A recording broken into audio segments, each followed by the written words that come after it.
Buenas tardes. Todo, dicen, tiene su final.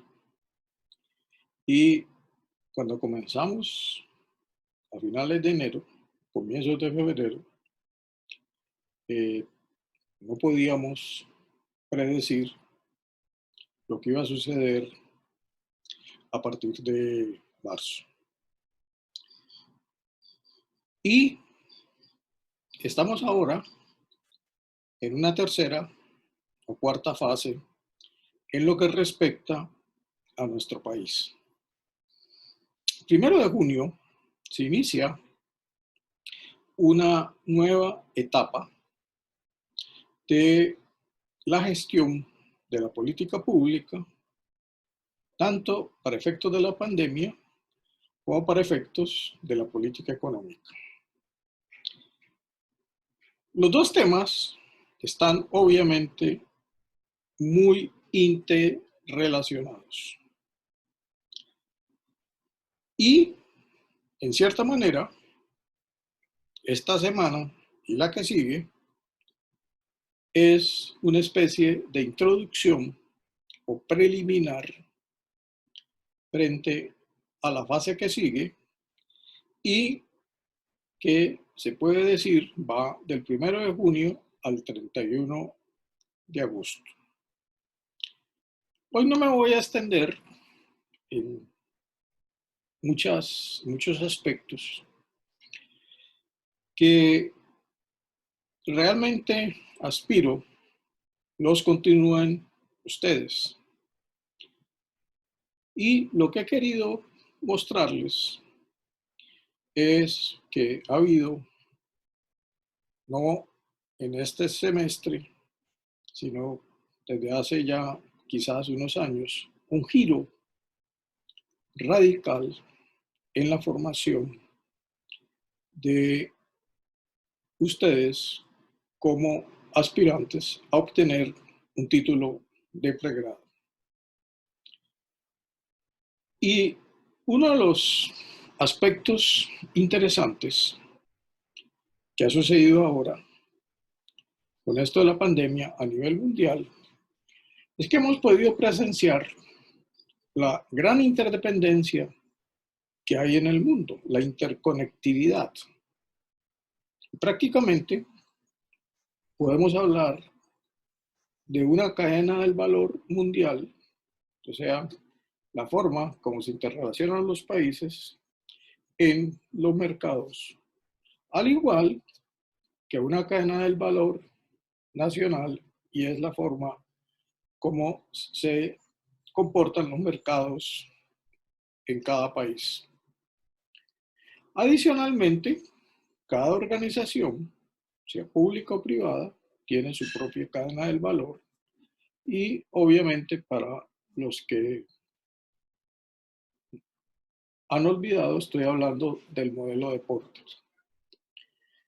En ese sentido, es también importante recalcar que desde hace quizás más de una década, 2 décadas quizás, y no porque comenzara ahí, sino porque se profundizó, el sector más importante en la economía global y en la economía nacional es el sector financiero. La competencia en los mercados, a nivel que ustedes quieran examinar, se reduce a una confrontación en la arena de la realidad entre los capitales nacionales y los capitales multilatinos o multinacionales, considerando América Latina.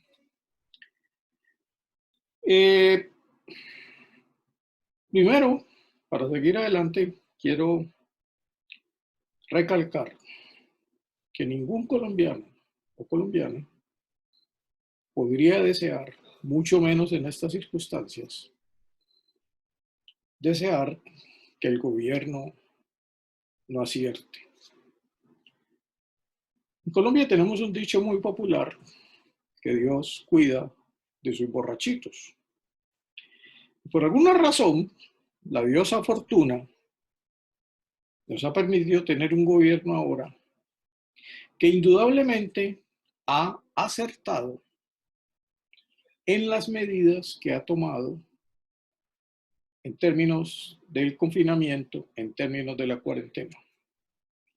Y eso hay que destacarlo, que a pesar de su cercanía ideológica con el presidente de los Estados Unidos y con el presidente de Brasil, siguió las líneas totalmente, unas líneas totalmente diferentes a las que han seguido esos dos países.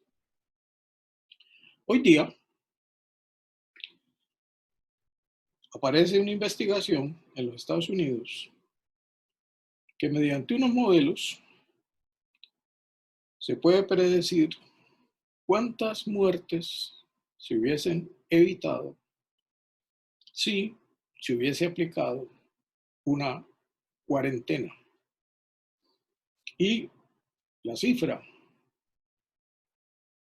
pasa de los 30.000 fallecidos. O sea, una diferencia entre el número de lo que ocurrió y el número que hubiese inevitablemente ocurrido a pesar de tener una cuarentena. En ese sentido, las medidas del gobierno han sido un gran acierto. Y tiene más relevancia considerando el país que recibió el gobierno. No porque los otros gobiernos, como clama este gobierno, no hubiesen actuado bien. Yo por eso, entre chiste y muy seriamente, digo que el problema de nosotros comenzó en 1492.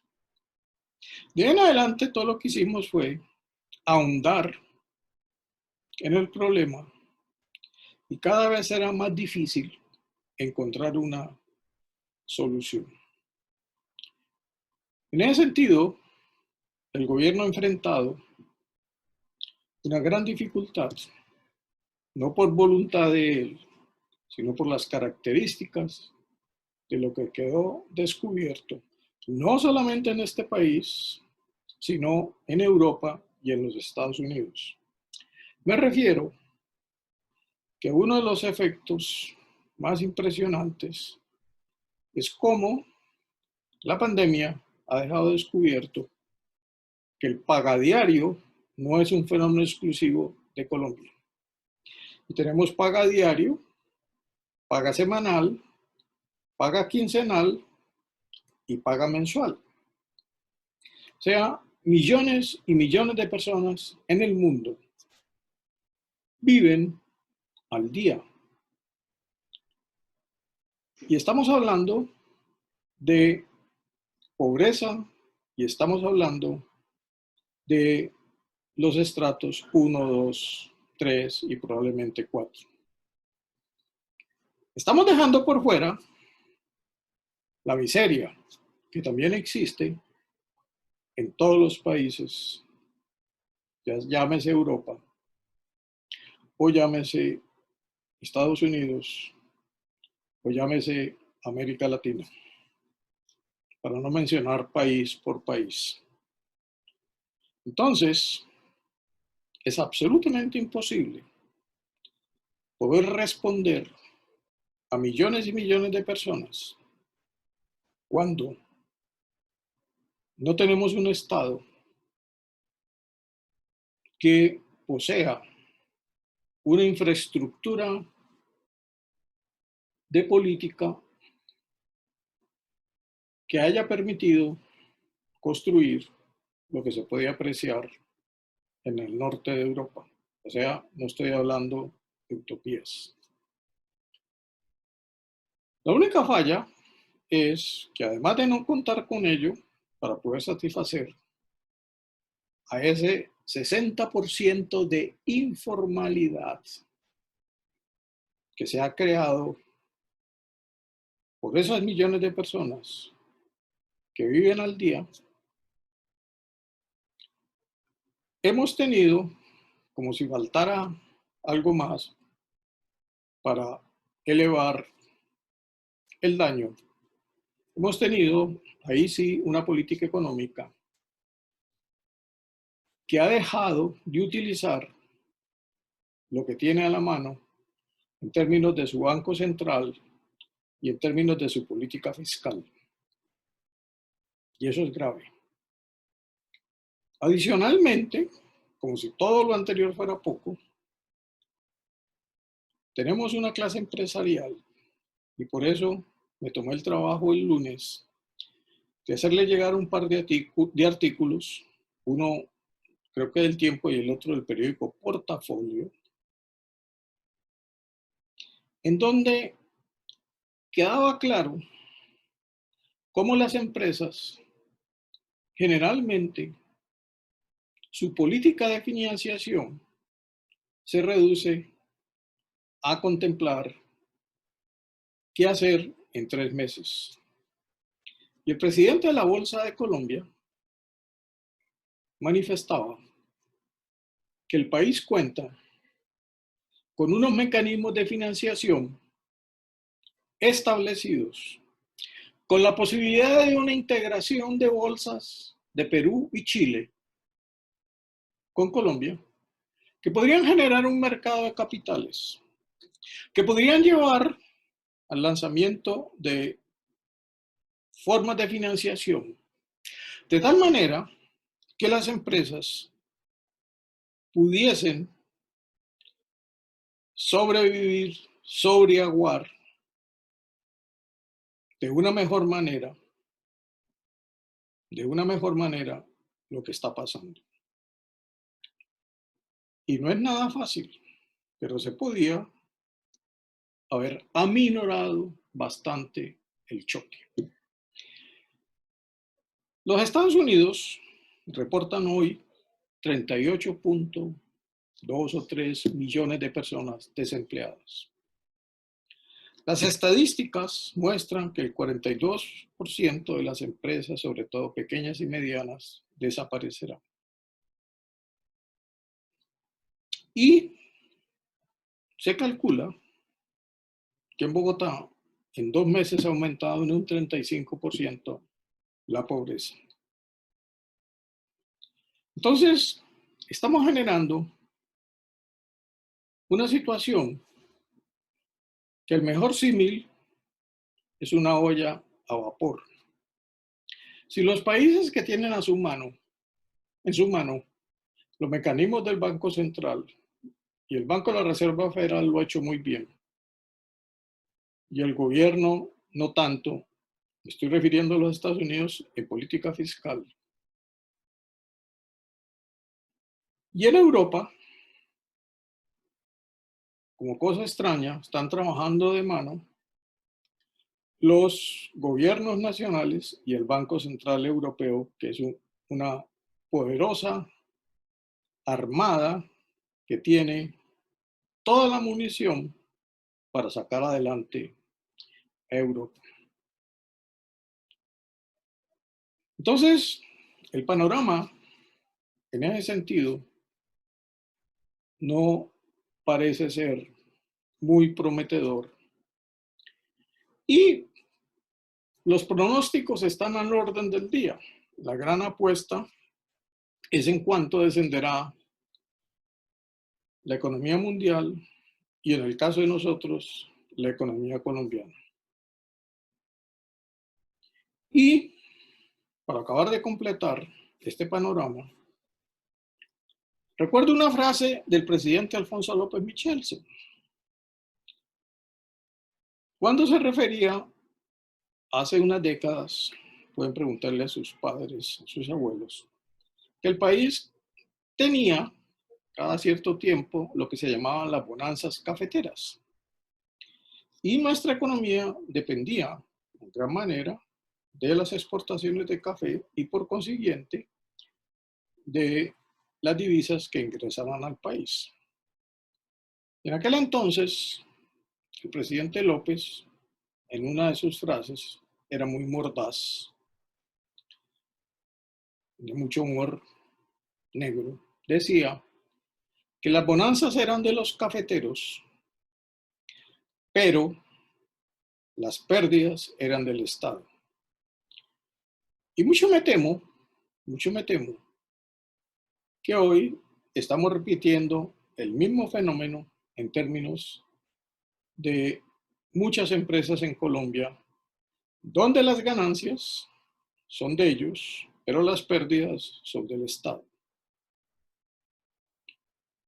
Y entonces puede haber una razón que explica el superintendente financiero y en asocio con el presidente de la bolsa en esos dos artículos que les envié. Hoy todo el mundo clama ayuda por las pérdidas que obviamente se han producido. O sea, la máquina económica indudablemente se ha detenido. Y todo el mundo quiere, me refiero a los empresarios pequeños, medianos y grandes, todo el mundo quiere que el Estado pague.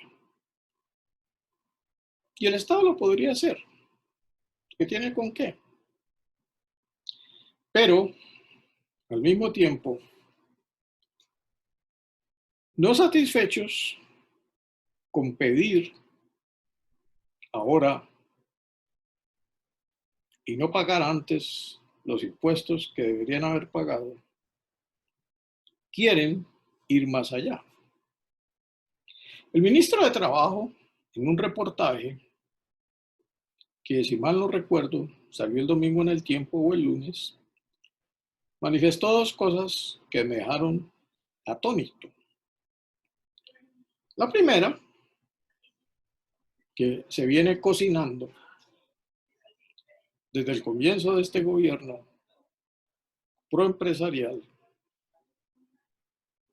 bajo el pretexto de que entre menos impuestos, más empleo, es anunciar que se va a crear una misión de empleo para examinar las fallas estructurales que existen en la economía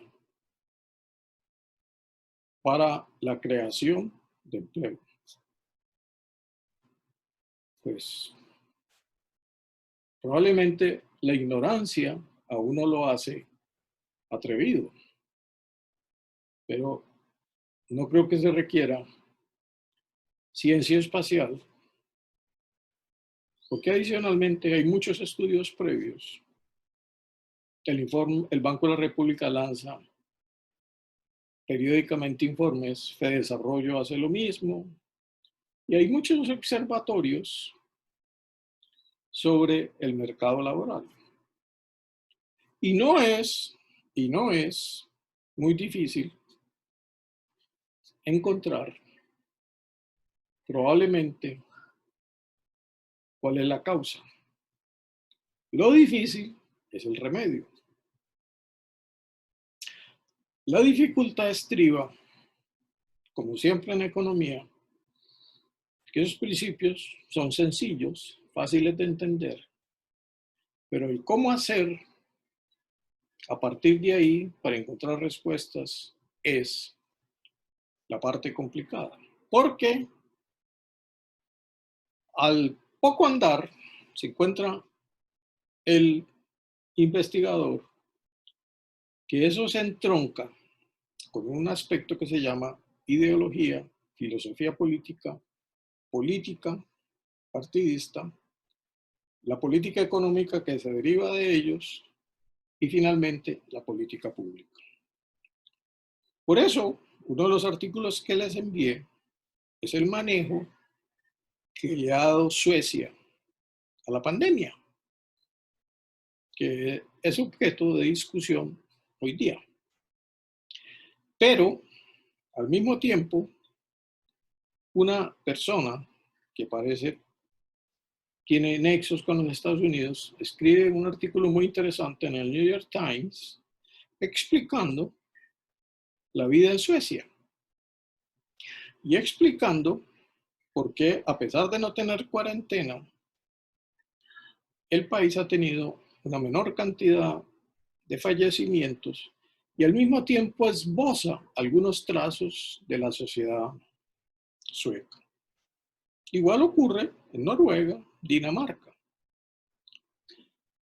Pero como nosotros creemos que Cundinamarca es Dinamarca, entonces acudimos al espectáculo de lunes a viernes, a veces hasta el sábado, de, una, de un informativo que se hace a las 6, presidido por el presidente. Y repito, desde los mullidos asientos del Salón de Ministros de la Casa de Gobierno, no la casa de todos los colombianos, la Casa de Gobierno, nos pinta un panorama que cuando yo lo escucho, siento que estoy en el norte de Europa. Por ejemplo, él siempre comienza dándole las gracias, y eso está muy bien, al estamento de la salud, a los médicos y a todo el personal del sector. Y después de tantos días de cuarentena, a las 7, casi sin falta, los noticieros informan sobre la falta de elementos de ese sector salud que prácticamente les pagamos con aplausos. Carecen de elementos de bioseguridad. Tienen unos contratos laborales como se acostumbran en los tiempos que corren. Uno de los mejores hospitales de Medellín ya despidió un grupo de médicos, como si en el país sobraran especialistas. Y los diferentes hospitales nos hablan de quiebras, de pérdidas, porque se han suspendido algunos de los servicios de consulta, de operaciones, etc. Y tenemos dos situaciones que es muy interesante compararlas, Cartagena y Leticia. Ahora nos hemos dado cuenta, todos los colombianos, que hay un departamento que se llama Amazonas, que tiene una capital que se llama Leticia. Y hay una ciudad de la cual nos gusta ver las postales y leer en diciembre, cuando el Jeep Set colombiano pasa las navidades allá y vienen obviamente muchos turistas. Vimos el barrio Mandela cuando vino el Papa.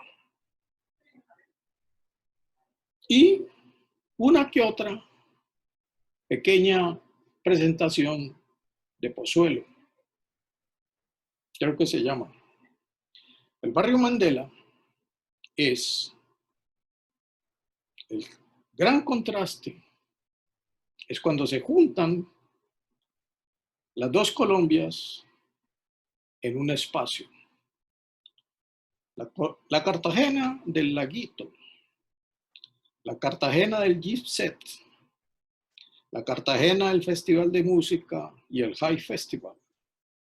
Y al otro lado, la pobreza, la miseria.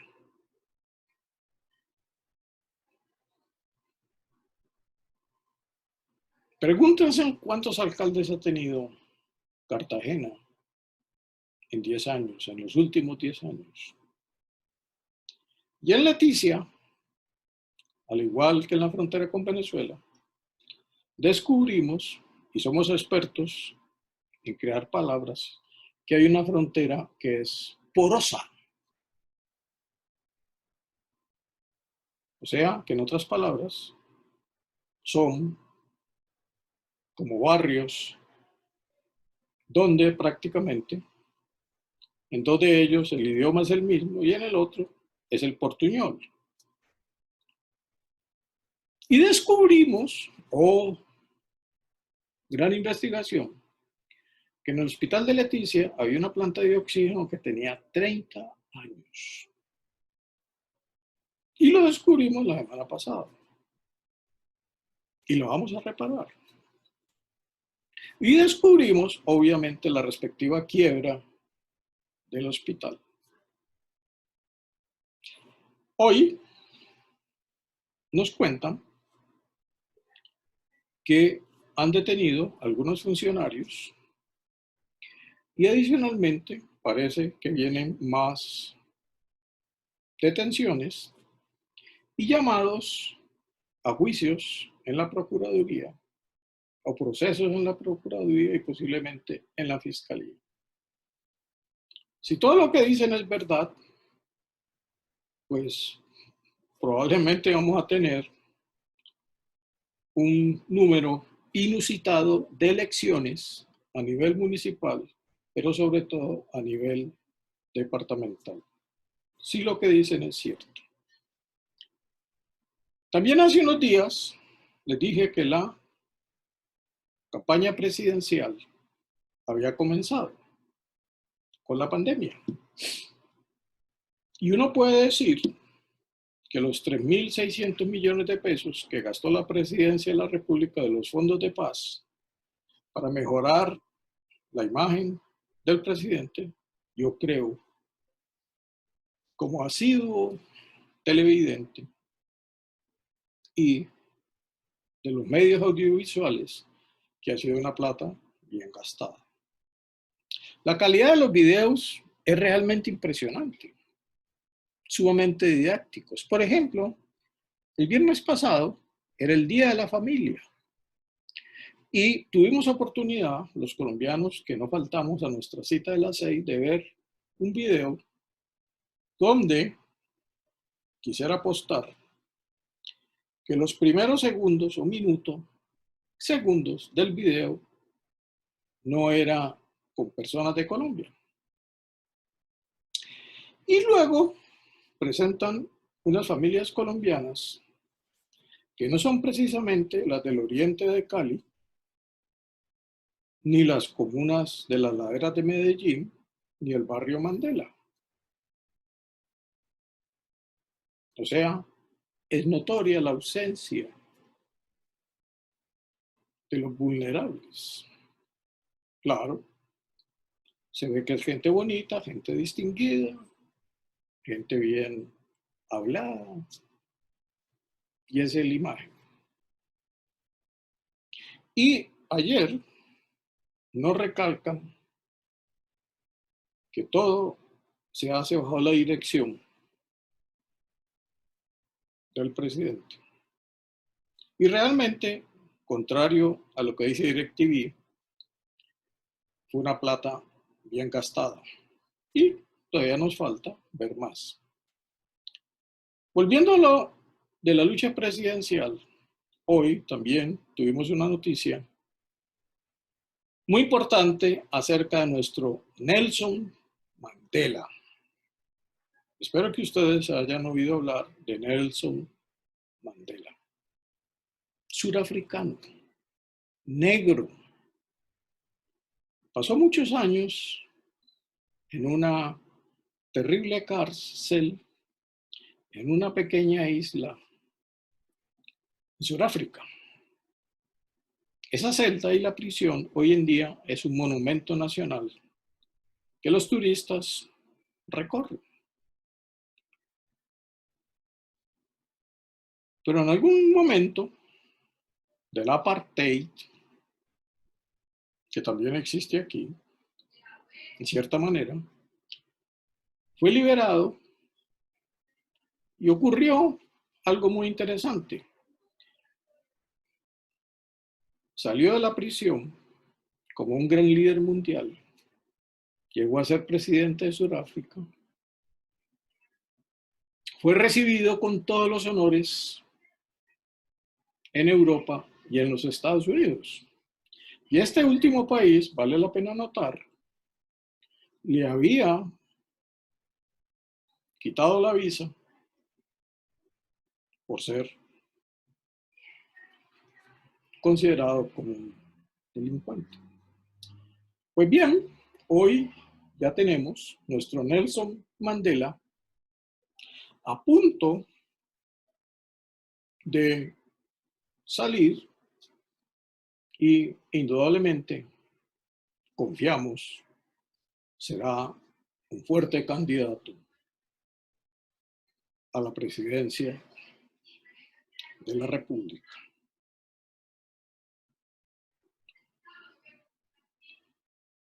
Macondo. Ayer los colombianos nos estremecimos cuando una persona de la tercera edad, a juzgar por su apariencia, yo no he podido saber la edad, fue arrestado. Un poco de exceso de fuerza. Pero una persona, probablemente la tercera edad, que estaba vendiendo, creo, en un elemento que creo que se llama chuza, estaba vendiendo cigarrillos y chicles. Fue esposado y trasladado. Bueno, eso causó conmoción. Hasta el presidente se refirió al hecho. Para balancear un poco lo que pasa en Macondo, una señora hoy, cartera en mano, la emprendió contra unos policías. O sea, nosotros siempre encontramos una especie de simetría. Pero lo que me llama la atención del señor es que al dar la noticia de lo sucedido hoy, se ha descubierto que el señor no debería estar en la calle. O sea, está sujeto al código de policía. El señor vive con señora madre que tiene más de 90 años, no se precisó la edad.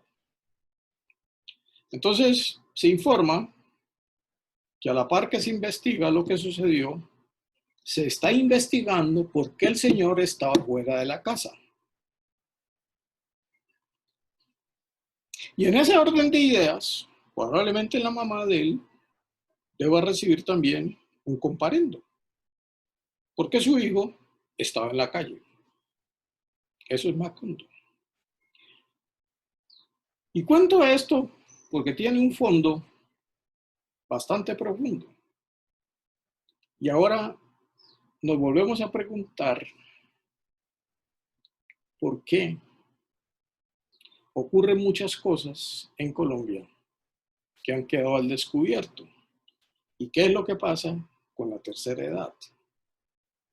Bueno, contamos con la filantropía del Estado, más las devoluciones que hace la empresa privada. Con esa filantropía tan expuesta, tan dicha. Y entonces, la filantropía del Estado otorga 70.000 pesos por cada uno de las millones de familias que requieren un auxilio. Los 70.000 pesos es por 2 meses. Ahora se dio una partida adicional. Y ayer me tocó ver la magnífica exposición del viceministro de Hacienda, contando todos los esfuerzos fiscales que se está haciendo para entregar esos 70.000 pesos para 2 meses. Ahora hay una cuota extraordinaria, agrego, los 320.000, qué sé yo, los 340.000 para completar los salarios y Jóvenes en Acción y otros programas de la misma, del mismo corte. Cuando yo oigo esos informes, me gustaría en ese momento estar dotado del poder de que el viceministro de Hacienda recibiera ese estipendio, esa muestra de filantropía del Estado para él y su familia. ¿Y qué pasará unos 4 o 5 meses tratando de vivir con eso y cumpliendo con la cuarentena.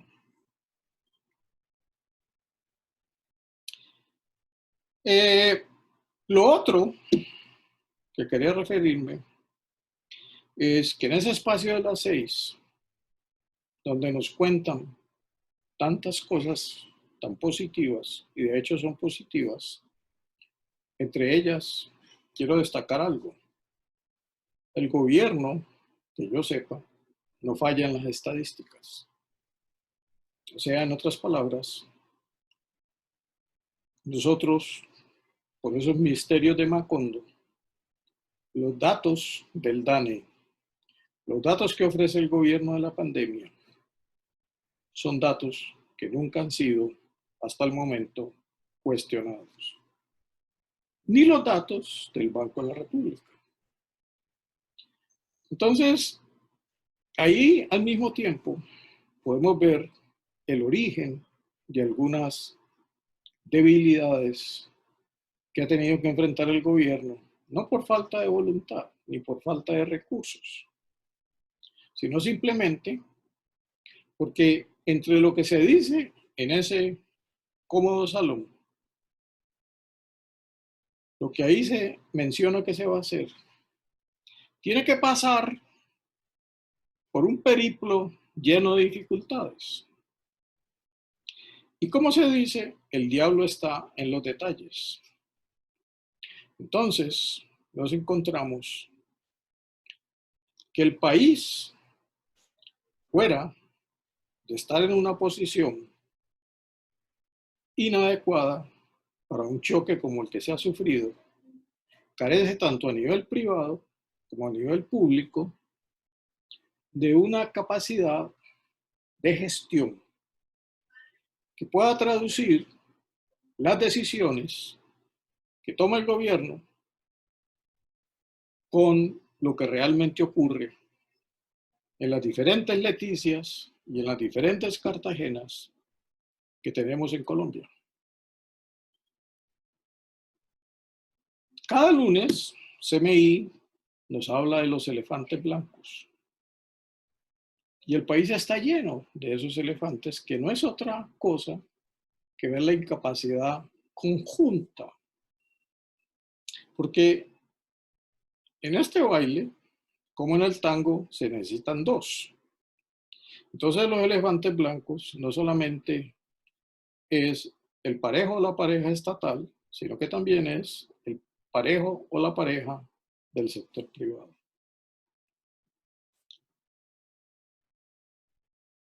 No me voy a extender más. He sido desordenado, es profeso, porque pues estamos en Macondo. Quiero ya, para empezar la parte final, recomendarles, primero, que recuerden que hoy día la formación no depende solamente de sus profesores, de un currículum, de un asistir a unas clases, ya sean virtuales o presenciales, sino que, no sé, 40 o un 50% dependen de la disciplina de ustedes para analizar y leer. El método que he querido adelantar, lo repito una vez más, es que ustedes se enteren que en el mundo existe mucha información que los debe llevar a varias etapas. La primera etapa es leer algunos ensayos, algunos artículos de investigación, algunos informes económicos, sociales y políticos que están disponibles. Pasar a las revistas de las temáticas que ustedes encuentren interesantes y acompañar esos dos pasos anteriores con los libros. La elasticidad de sustitución entre estas tres cosas es cero. Serapio. La única manera de estructurar una capacidad profesional es recorriendo casi que simultáneamente las tres etapas. Los artículos y los informes de investigación, como los de Corfi Colombiana, como los del Banco de Colombia, como los de Fedesarrollo, con las revistas profesionales y con los libros. Y repito, la elasticidad de sustitución entre ellas es cero. Y la elasticidad de complementariedad entre esos tres bienes es infinita. Solamente amalgando, reuniendo esas tres cosas, más lo que sus profesores les digan, las orientaciones de sus profesores, podrán ustedes enfrentar el mundo que viene, que ustedes ni se lo imaginan y que nadie todavía se lo puede imaginar excepto adivinar. Uno de los artículos que les envié la vez pasada es un artículo del País de España, que realmente es un conjunto de artículos. Y hay muy buenas predicciones para el día después. No buenas en el sentido que se va a acertar, sino como fuente de inspiración. Los economistas dicen que hay unos factores disruptores en los mercados, que generalmente provienen de los cambios tecnológicos. El Internet, los medios digitales, bla, bla, bla. Entonces ustedes van a vivir en un mundo donde ahora ya se pronostica que las tendencias de consumo van a cambiar. Por eso, radar es absolutamente indispensable y lo deben de incluir en sus lecturas. De hecho, lo coloqué en uno de los documentos que le envié. Deben de explorar todas las fuentes de información que tienen acceso gratuito, pero también deben de conformar pequeños clubes de lectura, suscribiéndose a una revista como Semana, como Dinero, entre otras cosas, compren el último número de Dinero y probablemente deberían suscribirse al Espectador. El Tiempo todavía permite libre acceso, Portafolio también. Y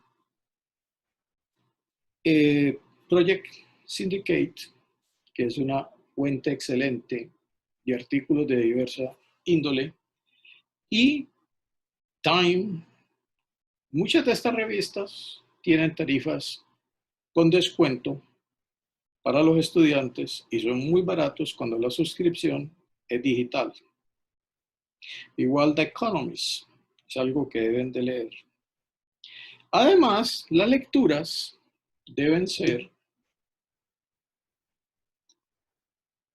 de una amplia gama de opiniones.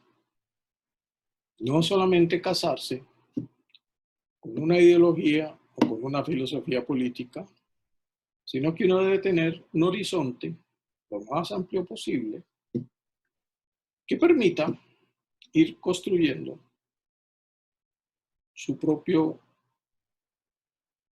perfil, tanto ideológico como de filosofía política, porque ese es uno de los aspectos fundamentales de la democracia, que haya diversidad de opiniones, diversidad de ideas. Eso es lo que hace vital a una democracia. No las palabras de algún gurú, de algún mesías. Y ya el mundo ha tenido tiempo de experimentar las consecuencias de creer que hay alguien dotado de una mayor sabiduría. Realmente, la sabiduría es ante todo colectiva. El otro aspecto que vengo siempre dejando en el tintero es que esta pandemia nos ha permitido observar algo, y yo insisto mucho en que hay cosas que vemos y no vemos. La pandemia nos ha servido para ver cuántos colombianos han sido exitosos en el exterior, sobre todo en lo que respecta a la pandemia, médicos, investigadores, etcétera. Lo que no hemos visto, a pesar de que lo tenemos frente a la nariz, es la gran diáspora de los colombianos. Nosotros nos tiene sin cuidado nuestra diáspora, como ha ocurrido con los cubanos, como ha ocurrido con los venezolanos, para no hablar de otras etnias como los judíos o religiones. Y a la par que vemos estos colombianos de éxito, y eso está muy bien, no nos damos cuenta la inmensa cantidad de talento que el país ha perdido, porque nunca fuimos capaces de construir la sociedad que debimos haber hecho. Obviamente, ustedes no son responsables. Son todas las generaciones anteriores, incluyendo la mía. Pero ahora ustedes sí tienen la gran responsabilidad por no ser el futuro, sino el presente. Y recordar que la diáspora no es exportar talento, es perder talento. Pero al mismo tiempo, necesitamos que ustedes salgan, conozcan otras culturas, otras sociedades, dominen otros idiomas, principalmente el inglés. Y luego retornen para ver si pueden hacer de Colombia algo diferente de lo que es hoy en día y de lo cual no se vislumbra, porque lo que solemos hablar hoy en día es volver a la normalidad, volver al paga diario, al paga semanal, al paga quincenal y al paga mensual. Y para completar, el ministro de Trabajo dijo otra perla sensacional. Además de una repetición, mencionaba él que las universidades no preparan hoy día el personal que las empresas necesitan.